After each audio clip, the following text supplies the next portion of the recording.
Sem rekel, da bom vsem posnel nekaj na temo negativnega transferja. To je čustvovanje, ki se vzpostavlja znano iz psihoterapije, ampak v skupaj delujočih, intenzivno skupaj delujočih skupinah se vzpostavi nek fenomen, ki se mu reče negativni transfer. Jaz sem to precej proučeval, ko sem predaval po podjetjih, ko sem razlagal mobbing. Nezavedno jedro mobbinga je ta negativni transfer in kontratransfer. To so negativna čustva, ko govorimo o negativnem transferju. So negativna čustva, ki se vzpostavijo v neki skupaj delujoči skupini, intenzivno skupaj delujoči skupini, ki se nahaja v enem močnem stresu. Negativni transfer je en fenomen, ki sem ga jaz opozoril, ko sem v TV Odmevih, ko sem še smel na nacionalno televizijo, ko so bili čilski rudari ujeti tam v podzemlju na 3 mesece, jaz sem rekel, se bojo vsi stepli. Pa so vsi pol, kje se bojo, zakaj? Zato, ker se zgodi ta negativni transfer. Bil sem jaz tudi na Ramu, kot član neke skupine, ekipe, probali smo priti skozi ta Ram, pa nam ni uspelo. Našemu matadorju je vrat crknil, se pravi, šrmer znek se mu je zgodil, ampak tisto ni bilo najhujše. Jaz sem po tem odstopu po 3 dneh, po 1500 kilometrih napovedal, oziroma pričakoval sem, da se bomo znotraj v ekipi začeli izjemno negativno čustveno obnašati.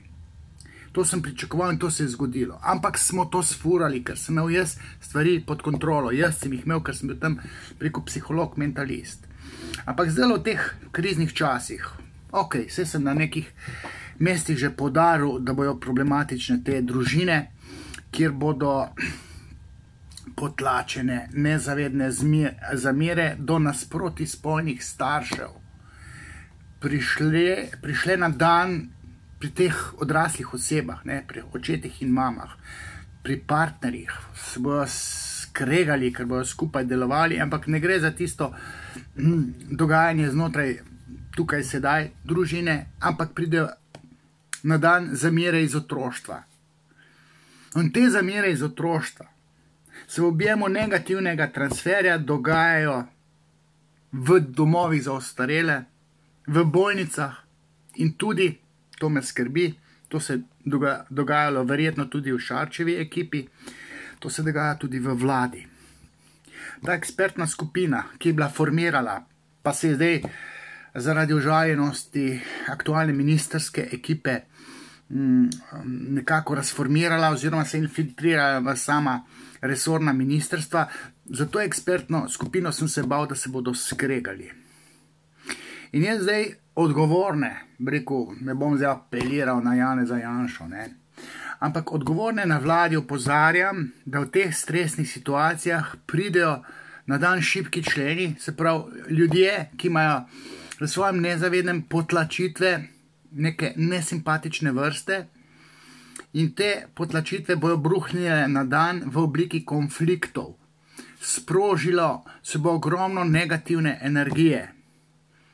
Kregarija je vsak dan aktualna, torej ne samo v družini, po bolnicah, znotraj zdravstvenih negovalnih ekip, domovi za ostarele, tudi na delovnem mestu, tam, ki je treba delati v trgovinah, se bo ekipa med sabo.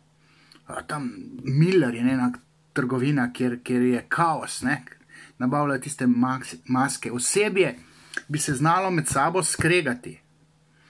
In zato apeliram na vladne službe, da nekaj ukrenejo, da opozorijo in da so supervizijsko pozorne znotraj svojega delovanja na štrajtmoherje. To so, malo dispozicionirani ljudje, moški predvsem, ki kar prežijo, da bi se skregali. Na te je treba biti pozoren, ker oni sprožajo, agresivno situacijo znotraj skupaj delujočih skupin. Potem se cela skupina skrega, ker zdaj imamo vsi tanke živce. To je bil en moj point, ki se bojim, da ga ne mogu povedati v tem našem faktorju, ker zdaj je tudi situacija krizna, ne vem, kako bo ta faktor še deloval. Sem pa rekel, da bom nekaj videoposnetkov vendarle posnel, pa sem rekel, da jih ne bom. Zdaj sem se pa premislil, tako da tole je en moj prvih posnetkov, skozi katerega poskušam malo inštruirati. Ok, če bo v redu, če pa ne, pa tudi jaz lahko obupam. Čau.